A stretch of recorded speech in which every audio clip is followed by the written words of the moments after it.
Hello everyone, this is Dr. Cross. As promised, this video is meant to serve as an overview for the syllabus for the class.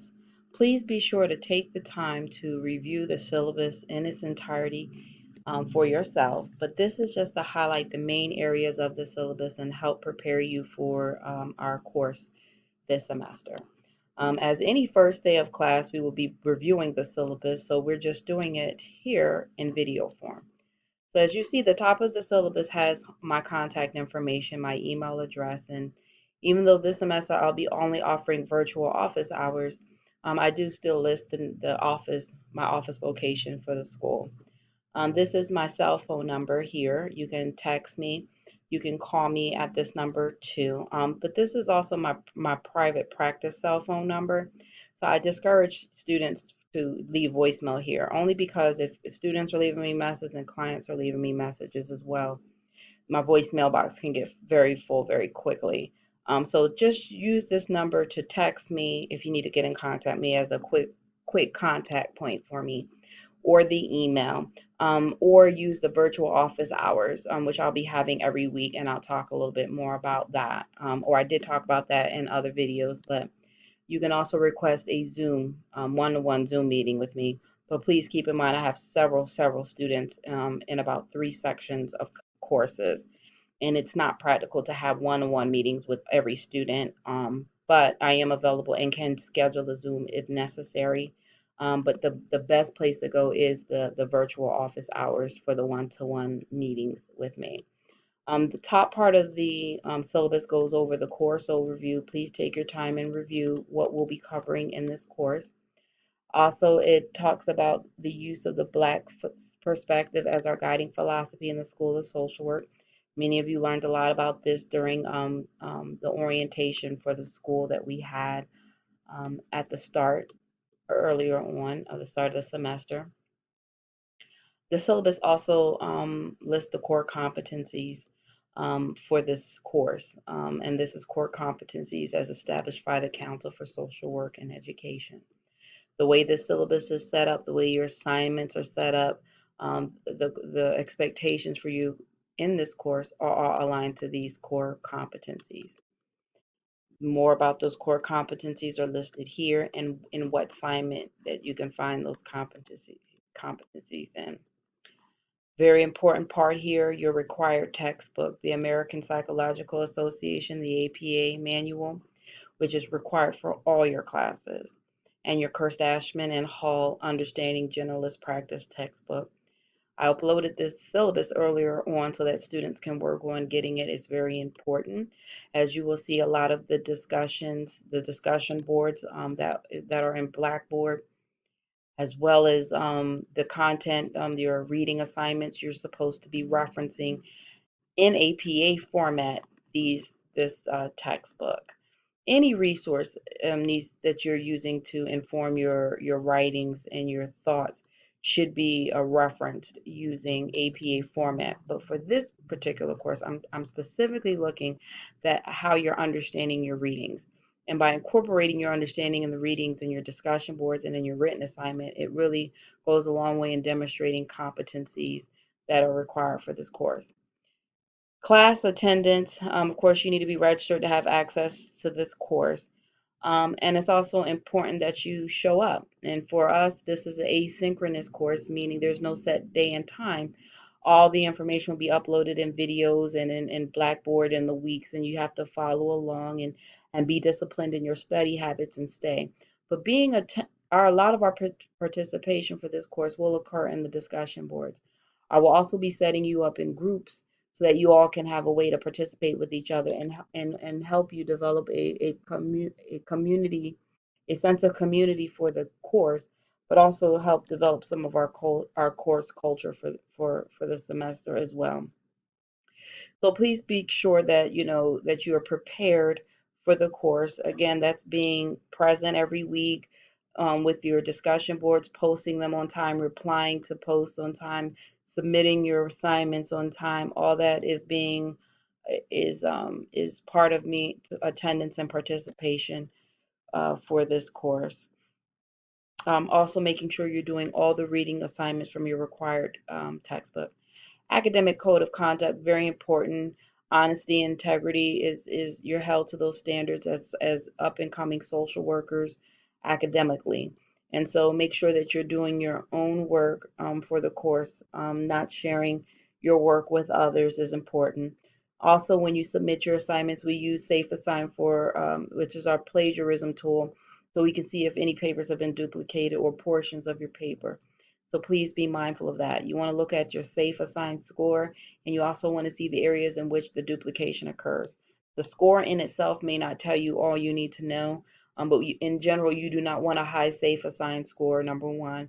And number two, if there is duplication, you tend to want to see them more so probably in the reference section than anywhere else. So just be mindful of that. You are held to an academic code of conduct. It is very important that you stay within this academic code of conduct because it can jeopardize your future in the program if you don't abide by these standards of academic integrity. Again, that speaks to honesty and making sure you're doing your own work and just your work and you're not sharing uh, work or using other sources to get answers to, for example, quizzes and exams for this course. Special student services is very important that you know that. You can contact special student services if you have any special accommodations that you need. It's important that you do that very early and at the start of the course. The accommodation is only in effect from the time that the instructor receives it. So that if you have any assignments due before the accommodation's in place, it doesn't count toward those assignments. So if at all possible, it's important if you think you need or you know you need special accommodations, please be sure to contact special student services as soon as possible to get that process started, and then you would send that information over to us. We are not aware of student services protects your confidentiality and privacy, so we do not know what your protected health information. But we are told specifically in that accommodation letter what accommodations to provide to you, and depending on how what kind of assignment your class has, you can be offered more time for things that you need and or whatever is specified in the special accommodations. So please be sure to reach out if you need any of those accommodations. This is our statement on interpersonal violence. If you or someone you know is a victim of interpersonal violence, that could be sexual assault, domestic violence, stalking, etc., please be sure to contact these numbers listed here. Again, if you feel that you or someone you know have been a victim of interpersonal violence, please use these contact numbers here to reach out. Also, please feel free to reach out to the faculty and staff here as well, because we are here to support you, not just academically, but also to make sure that you have a successful semester and school year. And so, having challenges or being a victim of any type of interpersonal violence, we need to know that so that we can get you the support that you need. Writing matters. Again, we use the APA, American Psychological Association publication manual for our writing format here in the program. Be sure that you use it as your go-to source. You're also held to graduate level standards in writing. So making sure that your writing is organized, clear, grammatically correct, and consistent, as well as meeting the APA standards because you can lose points, significant amount of points in your work and your papers if you are not writing to the level that you need to. And there's some resources here that you can use to help you with that. And we also have Settler resources as well to help you with your writing if you find that that is an area of need for you. Again, so please be mindful you're held to high writing standards in graduate level program.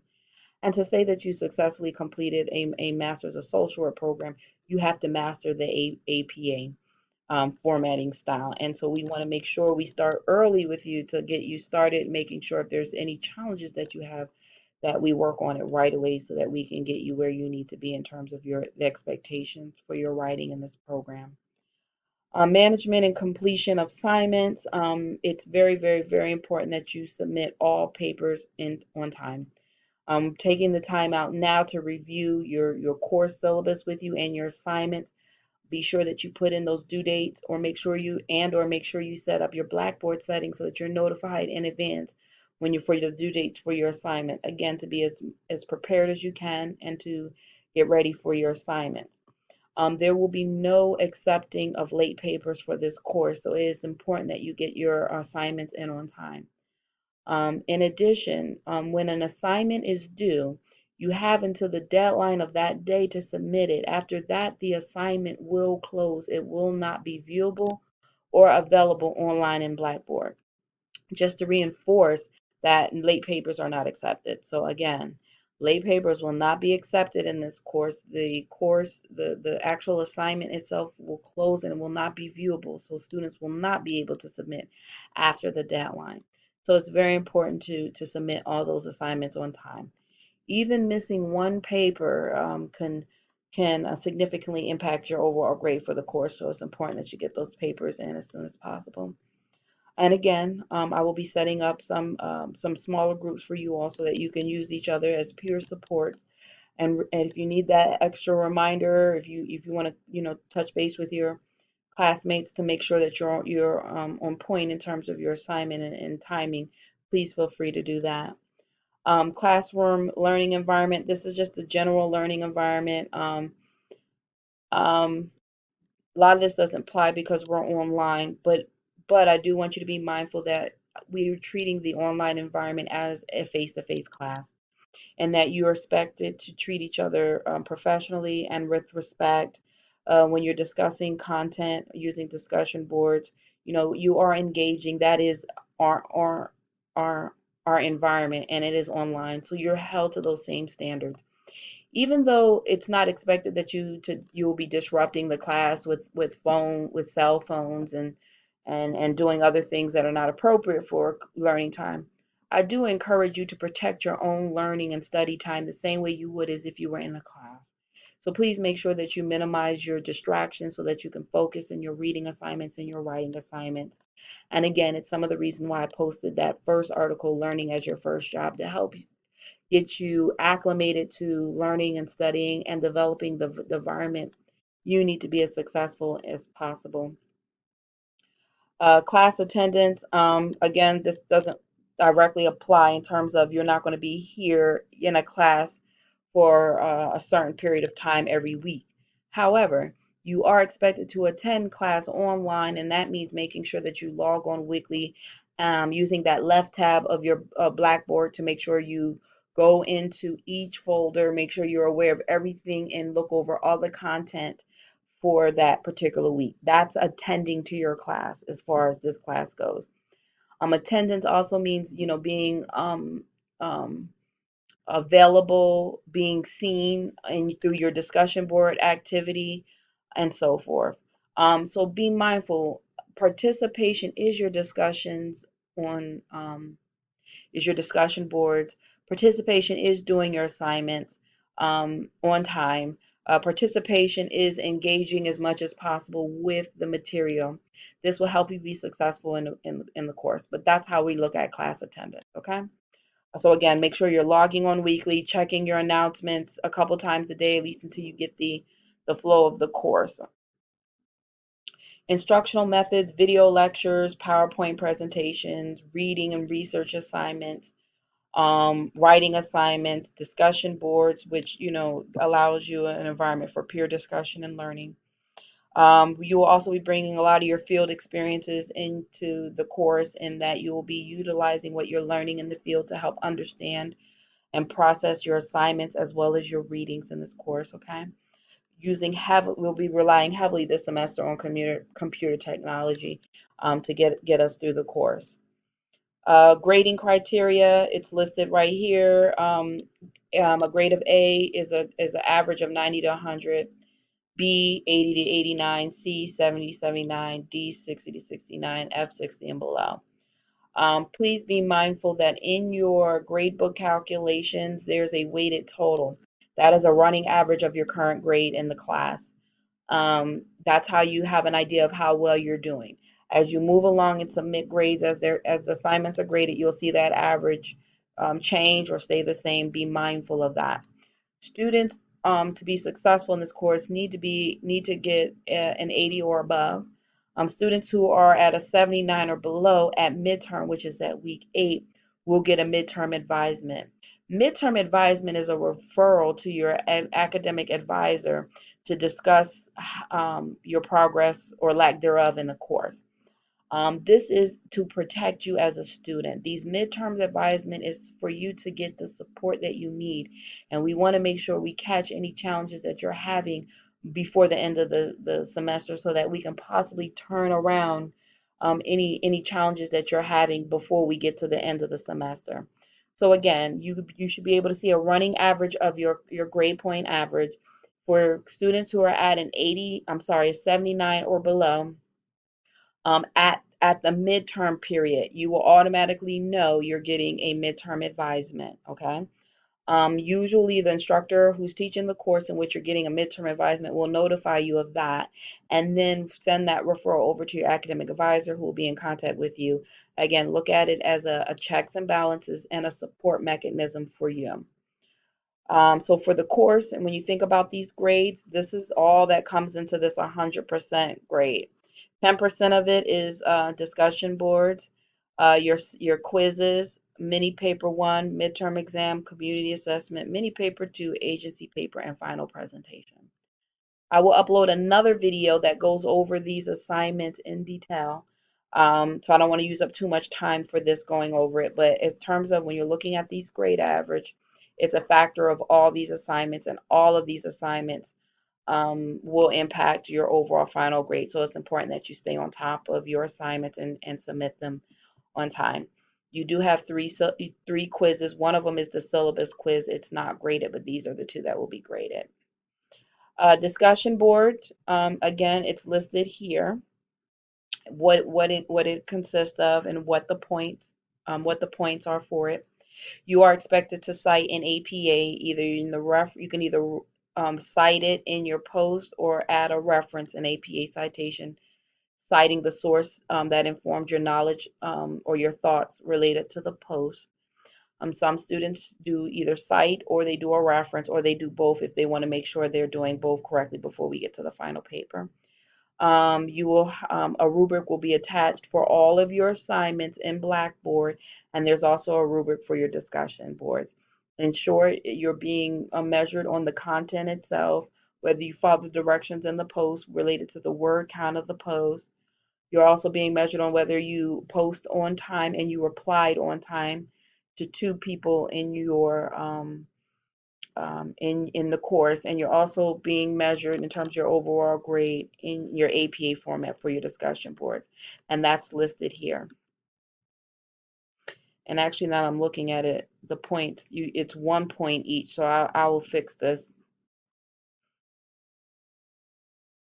It's 1 point, and this will be partial points. I will fix this. I'm sorry. Again, you get 1 point per discussion board. You'll see it when I grade it. This rubric needs to be updated, and I'll make sure that the one in Blackboard reflects the current one, and I'll update this one as well. I'm just catching that. And so here are all the assignment instructions with the attached rubric here. You can always reference that before an assignment is due. Each of these assignments will be found in Blackboard in the week of that the assignment is due.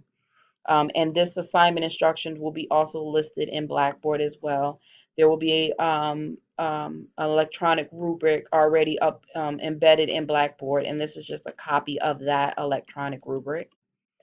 Midterm exam, which will be occurring in week 8, will be uploaded and will be found in Blackboard. It will be completely consistent of the reading. All your quizzes will measure your understanding of the readings. Also, here's the directions for the community assessment. There will be a Blackboard folder specifically about the community assessment, and I will also be available to answer any questions about these assignments, but I will also be again uploading a more comprehensive video about these assignments. But just want to get you familiar with what's in the syllabus and how to seek the information that you're looking for.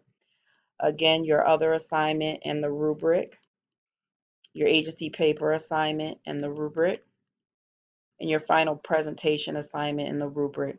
Also here, as you go along, it'll help keep you on track on what you're covering week to week, what is expected, any assignments that are due that week, right here, every week. And if you look at your Blackboard pages, your weekly pages, or your weekly tabs, they will be set up to have these overviews already listed, plus the folders for any readings. There is not a folder for your required readings for the textbook because you should have your textbook following along the readings that way. But if there's some supplemental journal articles, there will be folders for those as well. Week one is our introductions and preparing you and class overview. Week two, introduction to generalist practice. Week three, practice skills for working with individuals and groups. Week four, skills for working with organizations and communities and assessments in generalist practice. Week five, planning and implementation in generalist practice. Week six, evaluation, termination, and follow up in generalist practice. Week seven, assessment and working with families. Week eight, midterm exam. Week nine, values and ethics and ethical dilemmas. Week 10, cultural competence and social work practice. Week 11, gender sensitivity and social work practice. Week 12, advocacy, brokering, and case management. Week 13, recording and documentation and generalist social work practice. And week 14, we'll be doing our course overview as well. And as you see, the assignments for each of the courses, for each of the weeks are also listed here in red. So again, this is just a brief overview so that you know what the contents are in your syllabus. Please take the time to review it for yourself in detail. You will have a syllabus exam, a syllabus quiz this week to test your knowledge and your understanding. This is not a graded quiz, but it's just to make sure that you know the key things that you need to know and help you be successful in this course. Thanks.